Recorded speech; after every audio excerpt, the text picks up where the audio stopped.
इसी में मुझे ख्याल ओशो रजनीश का आता है। वो तो संत महात्मा थे, लेकिन उन संत महात्माओं जैसे नहीं थे। वो भी किताब खूब पढ़ते थे और शायद मनुष्य जात के इतिहास में उतनी पुस्तकें किसी ने नहीं पढ़ी। उनका जो आश्रम पुणे में, वहाँ पर 1.5 लाख किताबें आज भी रखी हुई हैं। अंदाज़न उन्होंने 2.5 लाख किताबें पढ़ी। तो ये जो विभूतियाँ हैं भीमराव अम्बेडकर जैसी, ये हमें ये भी बताती हैं कि पढ़ना कितना ज़रूरी है। भीमराव अम्बेडकर ने आज से 70-80 साल पहले जो भी उन्होंने पढ़ा था, पढ़ने के बाद उन्होंने अपने जीवन में कुछ निर्णय लिए थे। हमारे सारे निर्णय बिना पढ़े हुए हो रहे हैं। तो ऐसा नहीं है कि हम उनको अगर उनके जो भी निर्णय हैं, उनके जो भी वक्तव्य हैं, क्या उनकी सही आलोचना हम बिना अध्ययन किए कर सकते हैं? नहीं कर सकते हैं। हमें भी पढ़ना पड़ेगा। और भीमराव अम्बेडकर को या गांधी या कोई भी ऐसा विभूति, या आपके मदन मोहन मालवीय जी का भी हाल ही में पूरा वाङ्मय प्रकाशित हुआ है। गांधी जी का पूरा वाङ्मय 98 वॉल्यूम्स में है। 100 वॉल्यूम कह सकते हैं। भीमराव अम्बेडकर जी का 40 वॉल्यूम है। हम कुछ भी नहीं पढ़ते हैं। भीमराव अम्बेडकर जी से हमें ये प्रेरणा लेनी चाहिए पढ़ने की। और पढ़ने की जब हम प्रेरणा लेंगे तो हमें ये समझ में आएगा कि हमें किसी और के विवेक से नहीं चलना पड़ेगा। हमें स्वयं हमारे पास वो लाइट होगी जिसको बुद्ध ने, क्योंकि बुद्ध भगवान से अंतिम क्षणों में पूछा जाने लगा कि कोई मैसेज कुछ लिख दीजिए। आपको पता है कि बुद्ध के जितनी उनके ऊपर किताबें लिखी गई हैं, त्रिपिटक उनके मैसेजेस के माध्यम से, अष्टघोष, वो कोई भी बुद्ध ने नहीं लिखा है, वो उनके शिष्यों ने लिखा, वो भी 450 साल बाद। बहुत मुश्किल है ये समझ पाना कि 450 साल बाद बुद्ध के वक्तव्यों को उनके शिष्यों द्वारा लिखा जा रहा है। आप ये कैसे कह सकते हैं ये बुद्ध के वचन है? गीता को भी आप कैसे कह सकते हैं कृष्ण का वचन है? कृष्ण ने अर्जुन से बोली, उसकी प्रतिज्ञा संजय जो कि धृतराष्ट्र के साथ बैठकर वार के बारे में बता रहे हैं, उन्होंने बताया कि ये कृष्ण ने अर्जुन से बोला। आप कैसे वेरीफाई करोगे?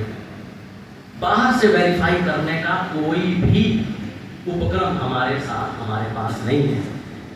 ये सिद्ध सिर्फ वहीं से हो सकता है जहां से वो बुद्ध के भीतर से आविर्भूत हो रहा है, कृष्ण के भीतर से आविष्कृत हो रहा है, और वो उनका निज निलय है, वो उनकी अंतरात्मा है, वो उनका अपना निजी व्यक्तिगत अनुभव है। इसीलिए बुद्ध ने जाते जाते एक सूत्र वाक्य बोल दिया और उसमें ही पूरी समाधि, पूरा आध्यात्म समाविष्ट है। और वो क्या था हम सबको पता है, अप्रदीपो भव अप्रदीपो भव। कुछ लोग दीपो भव लिखते हैं, कुछ लोग अप्रदीपो भव लिखते हैं। अंग्रेजी में be a light unto yourself, तुम अपने दिए खुद बन जाओ। तुम्हारी जो अपनी बुद्धि है, तुम्हारा जो अपना विवेक है, वही अगर तुम्हारी राह तुमको राह दिखाए, तभी तुम उस मंजिल तक पहुंच सकते हो जिस मंजिल को पाने के लिए हम शायद इस धरती पर अवतरे होते। तो अम्बेडकर जी ने भी हिंदू धर्म नहीं त्यागा। अम्बेडकर जी ने हिंदू धर्म में वो त्यागा जो हिंदुइज्म नहीं था। यानी भीमराव अम्बेडकर हिंदुइज्म का त्याग नहीं कर रहे थे, वो हिंदुइज्म के नाम पर चल रहे कुरीतियों, कूड़ा करवट को त्याग रहे थे, क्योंकि उससे निजात नहीं पा रहे थे अपने जीवन में। और ये भी भूल हमें नहीं करनी चाहिए कि उन्होंने बुद्ध धर्म को अपनाया। बुद्ध धर्म में भी हीनयान है, महायान है, अलग अलग व्याख्याएं हैं। जिन चीजों को का निषेध भगवान बुद्ध ने किया था, उन चीजों को भी उनके नाम पे जो किताबें लिखी गई अशोकों वगैरह, उसमें देवता अवतार सारी कहानियां उसमें जोड़ दी गई।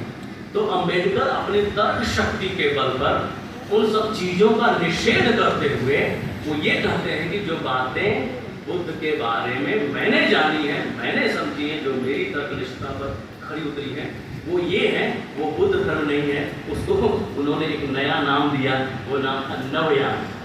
नवयान से उन्होंने, यानी अम्बेडकर साहब धर्म को भी बस ऐसे उन्होंने बोल दिया, कृष्ण भगवान ने या बुद्ध भगवान ने ऐसे ही नहीं मान लिया। उन्होंने उसे अपने तर्क पर खरा उतरा, जिस भी तत्व को पाया उसे स्वीकारा, और उस तरह से उन्होंने एक किताब लिखी जो बहुत ही पूरा असर रही, बुद्ध एंड हिज धर्म। और उनका धम्म, वो किताब उनकी है, बहुत महत्वपूर्ण किताब है, क्योंकि जितने भी वायवीय चीज़ें अम्बेडकर जी की नज़र में उन्हें नज़र आई, उसको उन्होंने पृथक कर दिया है, और उनकी दृष्टि में जो बुद्ध का मूल मैसेज हो सकता है, उसको उन्होंने उसका साक्षात्कार किया है, और लोगों से आग्रह किया है, निवेदन किया है, इस पथ पर चले। लेकिन उनका आग्रह भी वो आग्रह कभी नहीं हो सकता, वो आग्रह कभी नहीं हो सकता जो कि किसी भी